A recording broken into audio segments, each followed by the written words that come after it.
What happens when the person who enforces the law thinks they're above it? Before we go any further, how's your health today, and how's your family holding up? In times like these, with so much stress and division, it matters more than ever to check in on the people around us. That's part of why this story means so much, because it reminds us that dignity, justice, and truth don't just belong to the system. They belong to all of us. Let me introduce you to Judge Corinne Hartwell, a Black woman in her early 60s with the kind of presence that makes a courtroom freeze mid-breath. She's not loud. She doesn't pound her gavel.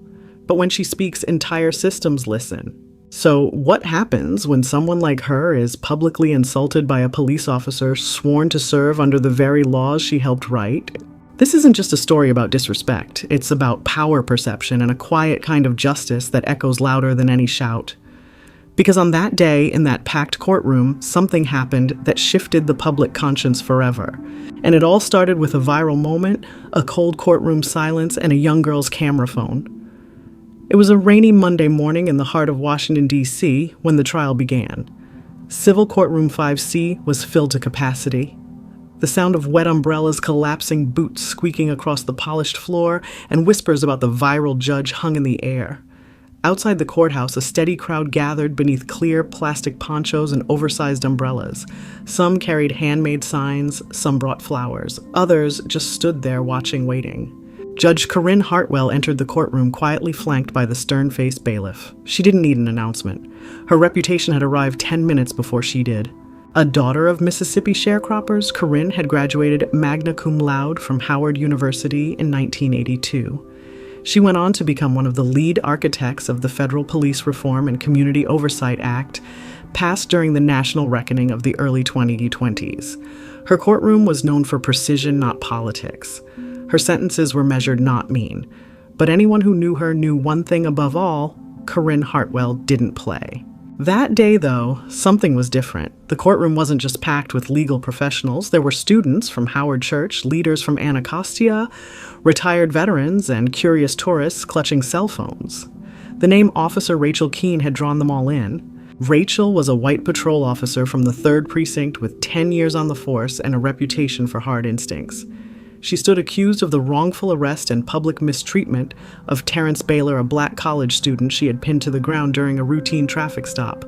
No warrant, no explanation, just a gut feeling. The case sparked public fury after body cam footage mysteriously vanished, but Lena Daniels, a 15-year-old neighbor, had caught the incident on her phone. Now Lena sat in the second row legs, swinging nervously. She clutched the same phone that had changed the course of the case. The moment the proceedings began, you could feel the tension coil.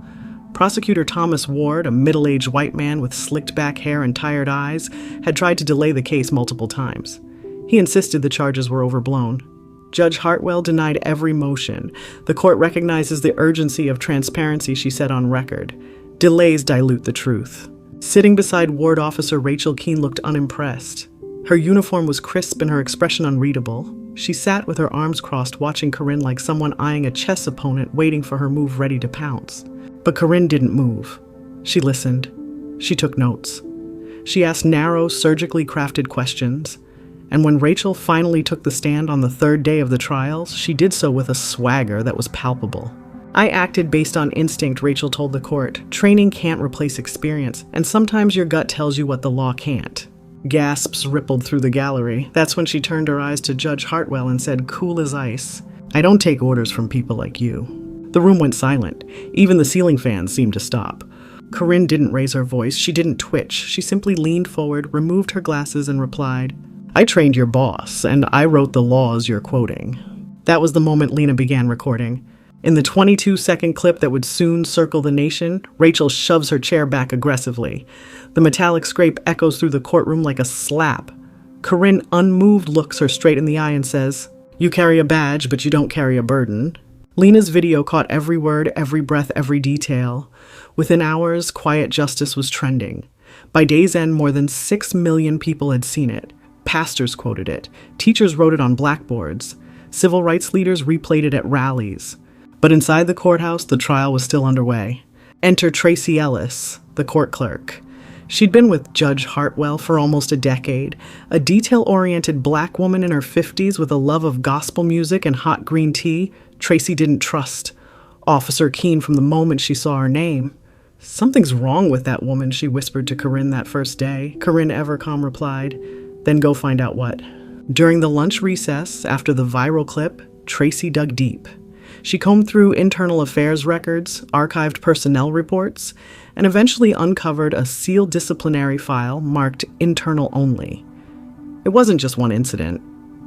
Rachel had been involved in 3 prior cases of physical aggression, 2 involving black teenagers, 1 involving an unhoused veteran. All were suppressed, classified under non-disciplinary administrative counseling. With trembling hands, Tracy handed the documents to Daniel Vo, a Vietnamese-American journalist known for his relentless investigations into police misconduct. Daniel had been covering the trial since day 1, sitting quietly behind a laptop near the back. When he received the records, his fingers flew across the keyboard. By the time court reconvened, the headline on his news site read, "Keene's suppressed history. New documents reveal pattern of abuse." As the crowd filed back in, something had shifted. The room now felt like a theater just before the curtain rises on the final act. Judge Hartwell returned to the bench and adjusted her robe. Her voice when she spoke was like steel dipped in velvet. "This court has reviewed newly surfaced material regarding Officer Keene's disciplinary history. Given the serious nature of these findings, I am referring the matter to the State Ethics Committee and barring Prosecutor Ward from further obstruction on this issue." Ward stood to object. Corinne didn't acknowledge him. The gavel never dropped. The tension didn't explode. It imploded, swallowed whole by a silence so deep it made ears ring. From that moment forward, Officer Rachel Keene was no longer an officer giving testimony. She was the one under investigation. The courtroom had changed. Not physically, same heavy mahogany benches, same brass fixtures, same seal of the District of Columbia behind the judge's bench, but something in the air had shifted. Rachel Keene now sat forward in her seat, no longer smirking, no longer relaxed. Her eyes darted from the press bench to the gallery, watching the public's reaction instead of the judge's face. The courtroom that once felt like her arena now felt like a trap she hadn't noticed she was walking into. Her attorney, a sharp-tongued defense lawyer named Craig Milburn, asked for an emergency recess citing media interference. Judge Corinne Hartwell raised an eyebrow and declined without comment. Craig leaned over to Rachel and whispered something urgent. Rachel barely nodded. And from the third bench, Lena Daniels noticed. She nudged her mother, whispering, "She's scared now." Outside crowds had more than doubled. College students handed out printouts of Daniel Vo's exposé. Retired veterans wore jackets with the phrase, "I carry a burdened hand," stitched on the back. Teachers led students in quiet marches down the sidewalk, holding signs with a gavel painted over a badge. Inside, Corinne held the floor with masterful command. But even she felt the tremors building beneath the calm. Because this trial wasn't just about Rachel Keene anymore, it was about the system that let someone like her rise even when the signs were all there.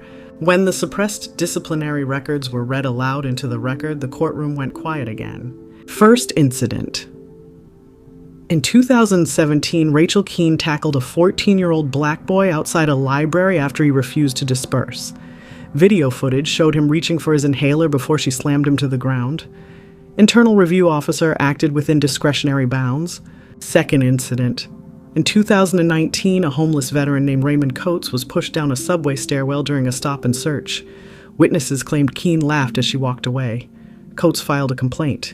Case dismissed due to inconsistent testimony. Third incident, 2021. A young woman walking home from her nursing shift was cuffed after Rachel claimed she fit the description.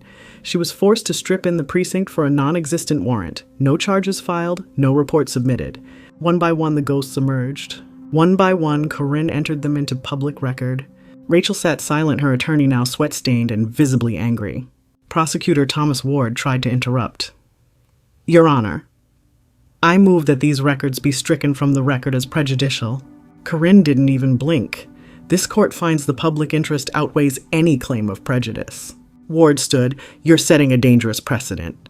She looked at him for a long moment, then replied, "The precedent was dangerous long before I sat on this bench." The gallery murmured. A few people clapped before being silenced by the bailiff.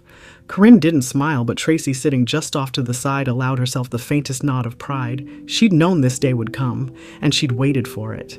Meanwhile, Rachel's story began to fall apart in real time. Her alibi from the night of the wrongful arrest, claiming that she had a report of a robbery in the area, was dismantled by GPS data. No report was filed. Dispatch records showed she hadn't received any official call. Instead, she had seen Terrence Baylor driving a 2009 Honda Accord, assumed he was fleeing something, and yanked him out of the vehicle at gunpoint. Terrence, still recovering from a dislocated shoulder and diagnosed PTSD, testified from behind a screen. I asked her what I did wrong, he said, voice trembling, and she told me, "You know what you did." But I didn't. I still don't.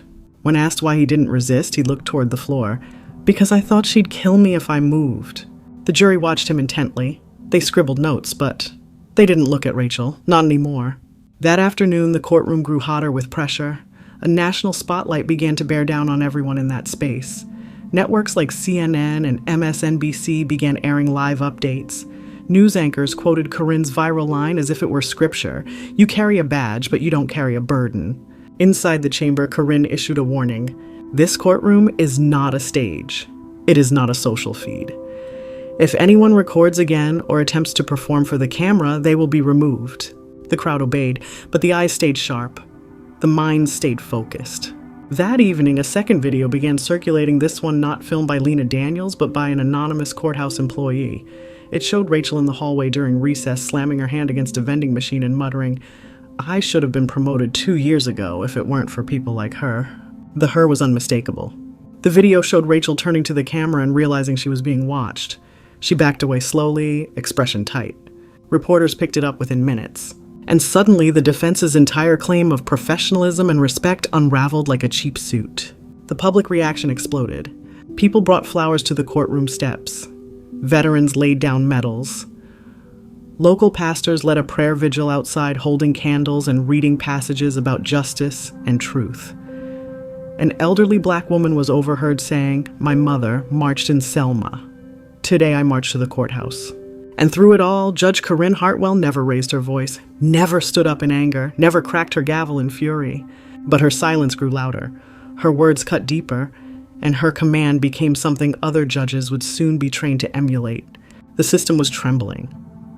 And for the first time in a long time, the public believed it might be possible to make it answer for its failures. The fourth day of the trial began differently. The rain had stopped overnight, replaced by a crisp morning breeze and a quiet hum of anticipation around the courthouse. News vans lined the street. School groups canceled field trips just to visit the steps of the building. Church choirs sang softly under the stone archways, offering harmonies of hope. The courthouse itself seemed to inhale, holding its breath. Inside courtroom 5C, everything had changed. Officer Rachel Keene now entered behind her attorney instead of ahead of him.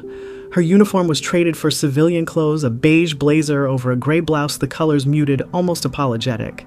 Her eyes looked tired, wary. Gone was the defiance. In its place was a kind of watchful fear, the look of someone realizing the floor beneath her had begun to give way. Judge Corinne Hartwell sat in her usual place unshaken. Her black robe buttoned her posture regal and her expression unreadable. She didn't need to assert herself. The courtroom and the nation beyond it already knew whose words shaped the rhythm of this moment. Then a surprise. As proceedings resumed, Daniel Vo, the journalist who had published Rachel's suppressed abuse records, stepped forward with a sealed envelope. He handed it to Tracy Ellis, who quickly passed it to the bench. "Mr. Vo," Corinne said, carefully opening the document, "you understand that submitting material during live proceedings is extraordinary." "Yes, Your Honor," he replied, "but I believe what I've found will clarify the extent of Officer Keene's misconduct and how it was covered up." Corinne reviewed the contents silently. For the first time in the trial, her eyes narrowed. She passed the folder to the bailiff, who made quick copies for the attorneys. Then she spoke.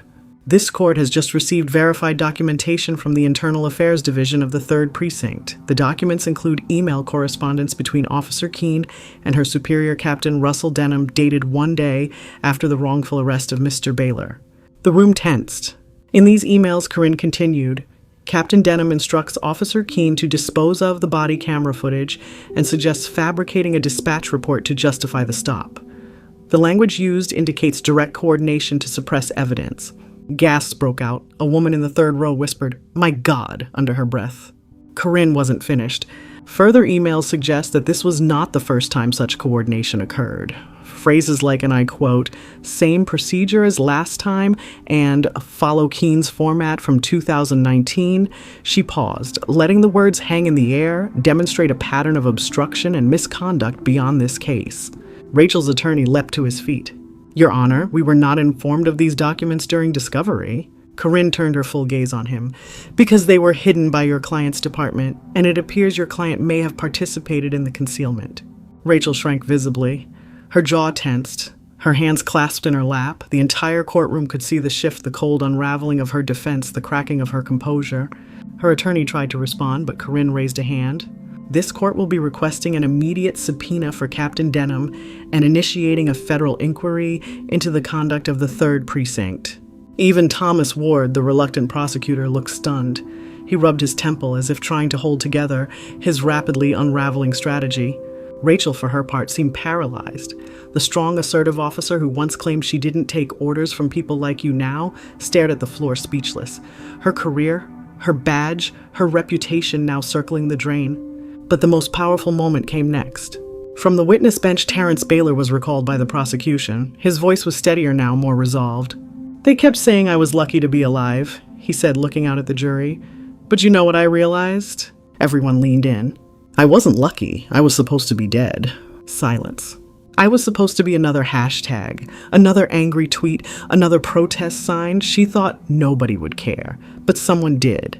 Lena cared, Judge Hartwell cared, and that's the only reason y'all are hearing my voice right now. Rachel visibly flinched. He turned directly to her. "You thought you were bigger than the badge. You thought we wouldn't fight back.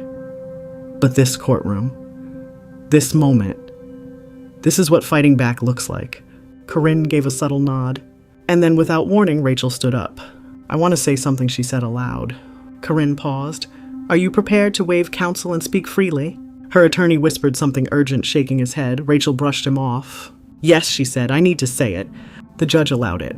Rachel looked around the room, the press cameras, the watchful jurors, the people she once thought were beneath her. "I didn't mean to hurt him," she started. "I thought I was doing what I was trained to do, but..." She hesitated. "But it wasn't just instinct, it was bias. I was told to look for patterns, and in my department, the pattern was skin color. Nobody said it outright, but that's what it was." Gasps again. Her attorney sat down, jaw slack. "And when I got caught, I didn't feel guilty. I felt angry, because I thought I was going to be the fall guy for something we all do." Corinne leaned forward slightly, and now she asked softly. Rachel took a long breath. "Now I see it. Now I see what I became." That moment, raw, unrehearsed, and shocking, reverberated through the courtroom. Corinne didn't gloat. She didn't smile.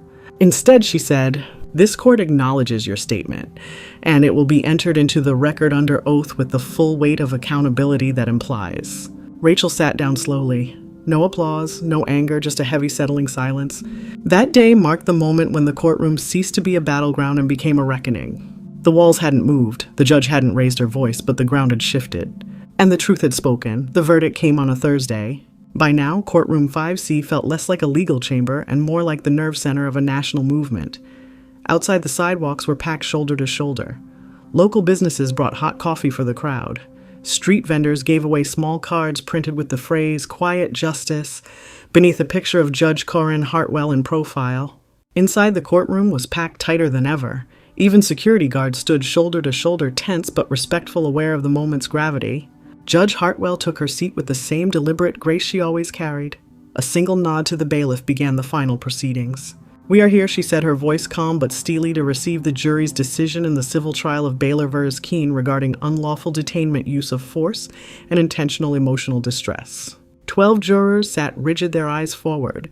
The foreperson, an older Latina woman in a pink blouse, stood with the verdict slip in hand. "We, the jury, find the defendant, Officer Rachel Keene," she paused, breath catching in her throat, "liable on all counts." The room didn't erupt. It didn't need to. There was a silence so complete it felt like a gasp turned inward. Then, after a moment, a single sob broke the quiet from Terrence Baylor's mother, seated behind him. Terrence closed his eyes and let out a long, trembling exhale. Lena Daniels, seated 2 rows back, clutched her phone to her chest like it was holy. Rachel sat utterly still. She didn't cry. She didn't speak. Her face was drained of color, her mouth slightly open, her hands limp in her lap. The court clerk continued announcing that the jury awarded $2.5 million in damages to Terrence Baylor, $2 million in punitive damages, and $500,000 for emotional and physical trauma. But the money in that moment meant little. This was never about a settlement. It was about the system finally saying this was wrong. Corinne nodded. This court recognizes the verdict and thanks the jury for its service. She didn't gloat. She didn't offer a monologue. She let the weight of the moment speak for itself. But the true climax came a few minutes later. Just as Corinne prepared to adjourn court, a quiet noise echoed through the chamber. Someone had opened the side doors. 2 U.S. Marshals walked in. They approached the bench with papers in hand. One of them, a tall black man with a trimmed beard, addressed the judge quietly. She read the document, nodded, then turned to the courtroom. This court has just received a federal warrant for the arrest of Captain Russell Denham based on obstruction of justice, evidence suppression, and conspiracy to commit civil rights violations. Officers, please proceed. Gasps returned sharper this time. A ripple of whispers swept through the crowd. Rachel, eyes wide, finally spoke. They're arresting Denham. One of the marshals turned. He confessed. In a recorded interview 30 minutes ago, your emails gave us what we needed. And there it was, the real twist. Rachel wasn't the only one falling.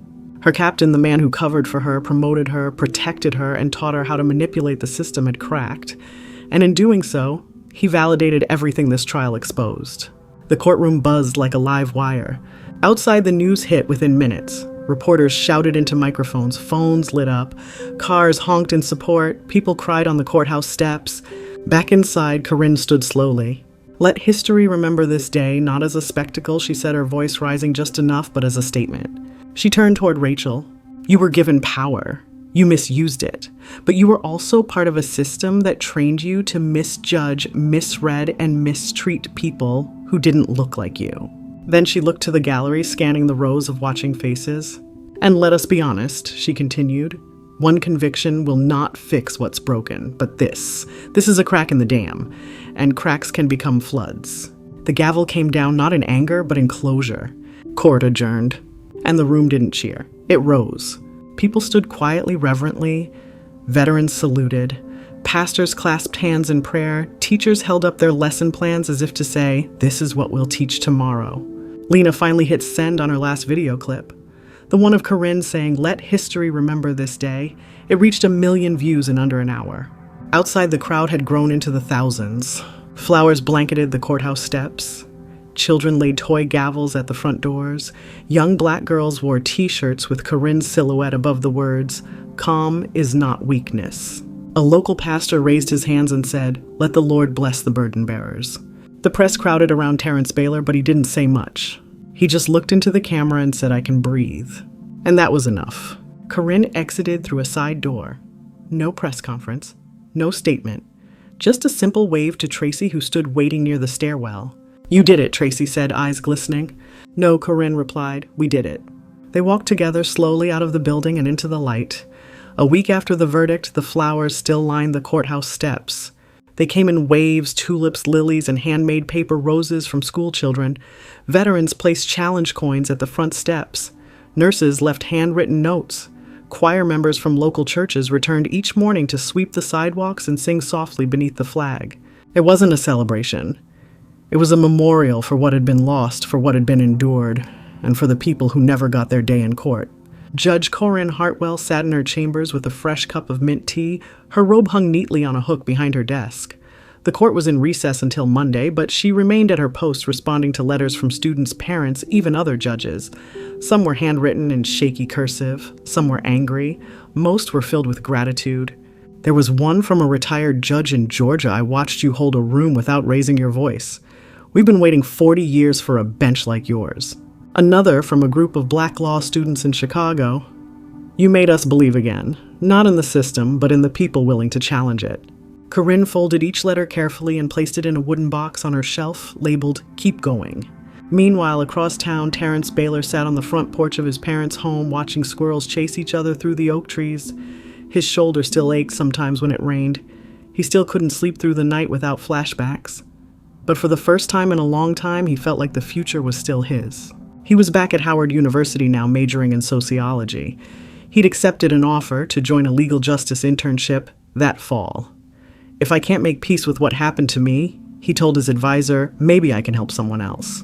The money from the lawsuit helped, sure, but that wasn't what he talked about. What stuck with him were the words Corinne spoke when she met with him privately after the trials. You don't owe the world forgiveness, Terrence. You only owe yourself healing. He thought about those words every morning. Elsewhere, the ripples had grown into waves. Captain Russell Denham was indicted by a federal grand jury on 4 counts of obstruction and conspiracy. His department came under DOJ review, triggering a broader investigation into dozens of suppressed cases going back over 10 years. The mayor of D.C. announced sweeping reforms for law enforcement transparency, including a new civilian oversight board, modeled in part on legislation written by Corinne herself. And Rachel Keene, she had disappeared from the public eye, placed on indefinite unpaid leave pending additional investigations. Her name still appeared in headlines, but no longer as a symbol of law and order. Now she was a case study in what happens when power is left unchecked. But the most remarkable changes weren't in courtrooms or city halls, they were in communities. At the Mount Zion Baptist Church in Anacostia, Pastor Genevieve led a sermon entitled, "You Carry the Burden," using Corinne's words as a call to spiritual accountability. It's not about the badge she told her congregation, it's about what you do with the authority God gives you. The following Sunday, 6 other churches in the area preached the same message. That afternoon, dozens of congregants volunteered for a local legal aid clinic for the first time. Local schools adopted a new civic curriculum focused on court literacy and civil rights. The unit was called Quiet Justice from Law to Legacy. Lena Daniels' video was the opening material. She even appeared on a local news segment about it, nervously adjusting her glasses as she talked about the moment she hit record. I didn't think I was doing something big, she said. I just knew it didn't feel right, so I captured it, that's all. But Corinne, watching the segment from her living room, knew better. That's how history starts, she murmured. Back at the courthouse, Tracy Ellis was sorting through archives when she found something unusual. An old audio tape buried in a box of unrelated files from a courtroom years earlier. On it, a young attorney barely 30 defended a protester who'd been arrested for disturbing the peace. That attorney was Corinne Hartwell. The audio crackled, but Tracy heard it clear as day. You can't silence the truth just because it makes you uncomfortable. She smiled, slipped the tape into her purse, and made a mental note to have it digitized. Corinne's name was now being floated for a federal appellate appointment. It was whispered by senators, mentioned in op-eds. But Corinne hadn't said a word about it. Her work here wasn't done, and besides, this moment wasn't about her ambition. It was about restoring trust. One quiet, disciplined act at a time. On the final day of the court's recess, Corinne walked through the gallery seats after hours tracing her fingers along the wood. She stopped where Lena had sat, where Terrence's mother had wept, where the city had watched itself transform. And she whispered not to anyone, but to the air itself. Let them see us carry the burden and not break. Just then, Tracy entered holding her phone. You've been nominated for the McCall Civil Justice Award, she said, grinning. Corinne exhaled slowly. I didn't do it for awards. I know, Tracy said, but it's about time someone said thank you. They stood in silence for a while, not mourning, not celebrating, just knowing that the curtain had fallen. But the stage would never be the same. Long after the headlines faded, the story of Judge Corinne Hartwell, Terrence Baylor, and Rachel Keene lived on, not as a moment frozen in time, but as a living symbol of something that had once felt impossible. Accountability with grace. The viral video that started it all was archived in the Library of Congress, officially labeled Quiet Justice. The Hartwell ruling, it was categorized under modern civil rights history. It became a staple in classrooms, not just in law schools, but in public schools from Detroit to Atlanta. Students wrote essays on it. Teachers used it as a unit opener for lessons on the Constitution, bias, and ethical leadership. In one 6th grade class in Baltimore, a girl stood up after watching it and said, I want to be a judge like her. She was 11. Meanwhile, Lena Daniels, the teenager who filmed the original 22-second clip, was offered a journalism internship with a youth media network. Her story was told on NPR and Teen Vogue, and even on a CNN segment titled The Children Who Changed the Record. But Lena wasn't interested in fame. What she wanted was for people to remember why she recorded. They keep saying I was brave, she said in one interview. But I wasn't trying to be brave, I just thought, if no one saw it, they'd never believe it. And in that statement, she echoed generations of Black witnesses who had said the same about the things no one believed until a lens turned toward them. For Terrence Baylor, the path to healing was ongoing, but not silent. He began speaking at colleges and high schools, not with rage, not with revenge, but with vulnerability. He talked about fear, about trauma, about what it means to be labeled suspicious while just trying to get home. At one town hall meeting in Newark, he stood in front of a mixed crowd, students, parents, police officers, and said, "I don't want my justice to be the end of the story. I want it to be the start of someone else's safety." Those words were printed in murals on school buildings in cities across the country. But perhaps the deepest reverberation of the trial was the cultural shift in how people viewed justice itself. The phrase quiet justice became more than a hashtag. It became a philosophy, a rejection of chaos and shouting in favor of discipline, dignity, and clarity. Civil rights groups began organizing workshops under that banner. Law schools formed Hartwell roundtables where students practiced real-time responses to bias, learning how to challenge authority without compromising professionalism. And police departments. Well, some resisted, others adapted. In Philadelphia, a new training module called Burden and Badge was developed centered around racial bias de-escalation and the emotional weight of community policing. The course began with a mandatory viewing of the Hartwell courtroom exchange and included testimony from both civilians and former officers who had seen both sides of the line. Some officers quit. Some transformed. In Baton Rouge, an officer named Marcus Jeffries White, 32 years old, stood during a post-training session and said, "I never thought I was part of the problem. I thought I was fair. But I see now that silence is a form of agreement. I can't carry this badge without carrying that burden anymore." The ripple effect also reached the federal level. 3 months after the trial, Congress revisited a stalled bill, the Equal Enforcement and Transparency Act, a legislative cousin to the one Corinne helped write years earlier. This time, it passed with bipartisan support. One senator even read Corinne's quote into the congressional record, "You carry a badge, but you don't carry a burden." Corinne, when asked about the law by a reporter outside the courthouse, simply replied, "About time." But the story didn't just echo through institutions, it reverberated through homes, conversations, church pews, and Sunday dinners. In Alabama, a 72-year-old grandmother told her grandkids, "I was their age when I saw fire hoses. Now I've seen a black woman bend the law without breaking it." In Minneapolis, a white teenager asked her police officer father if he was proud of the trial. He said yes, because that's what justice is supposed to feel like. And back in D.C., the very community where the story began, murals bloomed. One showed Corinne standing in the silhouette gavel at her side with rays of light stretching behind her like a sunrise. The words at the bottom, "Justice doesn't shout. It shows up." Another showed Terrence and Lena side by side, their profiles facing forward, surrounded by hands, holding phones, books, and hearts. The city changed not overnight, not in every place, but visibly. Civilians began attending local council meetings in record numbers. Oversight committees gained momentum. Teachers reported more civic engagement among students, more curiosity about how the justice system actually worked. And amid all this movement, Corinne kept working. She never gave a TED Talk, never published a memoir. She turned down a Netflix docuseries. Not because she didn't care, but because, as she told Tracy one afternoon over tea, "The minute I make it about me, I take power away from the people who made this moment matter." She still heard from people every week. Mothers, activists, attorneys, children. The letters piled up, some handwritten, in pencil by second graders. One simply read, "Dear Judge, you are my favorite kind of strong." Corinne kept that one in a frame. And so as the seasons turned and the headlines shifted, the echoes remained not as noise, but as harmony.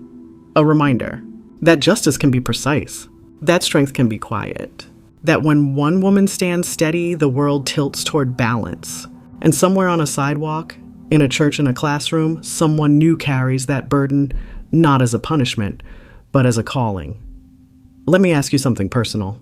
Do you believe in quiet strength? In the kind of strength that doesn't demand attention, doesn't scream or shout, but stands firm, speaks clear, and never lets go of the truth? Because if you do, then this story is yours too.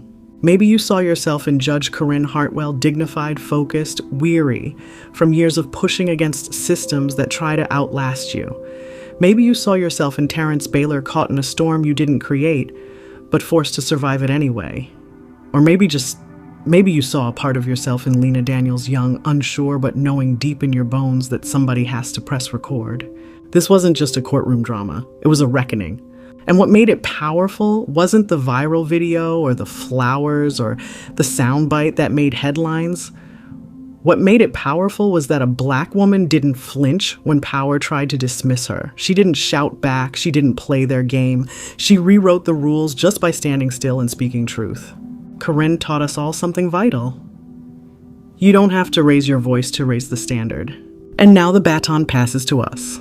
To hold our communities accountable, to teach our children that justice isn't vengeance, it's vision, to challenge those in power without becoming like them, to show up even when we're tired and carry the burden with pride, because truth-telling is heavy, because leadership is lonely, because silence, when wielded with wisdom, is a force louder than any courtroom yell. So here's what I ask of you. Talk about this story around your dinner table, in your church group, with your grandchildren. Share it with the ones who need to know what strength looks like when it wears heels and dignity instead of rage. Ask yourself who you are in this moment. Are you recording the truth? Are you standing for it? Are you teaching it? Because we all have a role. And finally, support the voices that carry our stories forward. Like this story, share it with someone who needs hope. Comment below, let your voice be part of the legacy. Subscribe to the Black Women channel because this isn't the last time we tell the truth. It's just the next time. We honor Judge Corinne Hartwell, not just by remembering her judgment, but by practicing her justice. So the next time the room goes silent and power tries to flex, be still, stand tall, speak soft, and change the world.